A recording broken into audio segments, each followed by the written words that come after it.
faut comprendre qu'aujourd'hui, on arrive à la fin d'une histoire. C'est la fin d'une histoire, de cette histoire libérale, où on parvient à imposer son projet contre la société, et là, il n'y a même plus de majorité à l'Assemblée pour le faire. Je voudrais quand même comprendre, François Ruffin, si je vous prends au mot, vous êtes en train de nous dire que les 5 années qui s'ouvrent sont 5 années d'illégitimité, qu'au fond, le président, avant même de commencer ce second mandat, devrait mieux le terminer. Enfin, je veux dire... J'y suis favorable, oui. Mais, oui, vous y êtes favorable. C'est-à-dire, vous vous dites, au fond, on efface tout, on recommence. Je pense que là, il n'y a pas de légitimité au président de la République pour porter un projet, pour continuer son projet. S'il continue, ça va être quoi ? Ça va être en violentant la société française. Parce que la société française, aujourd'hui, elle ne veut plus du projet où on instaure de la concurrence sur les écoles, où on instaure de la concurrence sur le rail, où on instaure de la concurrence partout. C'est fini.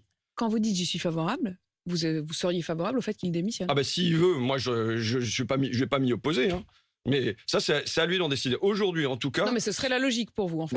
En tout cas, aujourd'hui, il n'y a pas il n'a pas de légitimité, je dis juste, je le répète, il n'a pas de légitimité à porter son projet dans la société. Bien, cela dit, il est là, il est à l'Élysée, il fait cette déclaration hier et il vous propose le marché. Il dit, voilà, je pars 2 jours à Bruxelles, quand je reviens, c'est à vous, les partis d'opposition, de dire jusqu'où vous serez prêts à aller, c'est-à-dire soit une coalition globale, c'est à lui de nous dire jusqu'où il est prêt à aller pour les Français. Est-ce qu'il est prêt à faire le SMIC à 1 500 €? Est-ce qu'il est prêt à indexer les salaires sur l'inflation, comme je le réclame maintenant depuis 1 an et demi? Parce qu'on a aujourd'hui une inflation qui est galopante, plus de 5%. Dans mon coin, dans la Somme, c'est pas 5%, parce que quand on se déplace en voiture et qu'on se chauffe au fioul, on est sans doute à 8-10% d'inflation.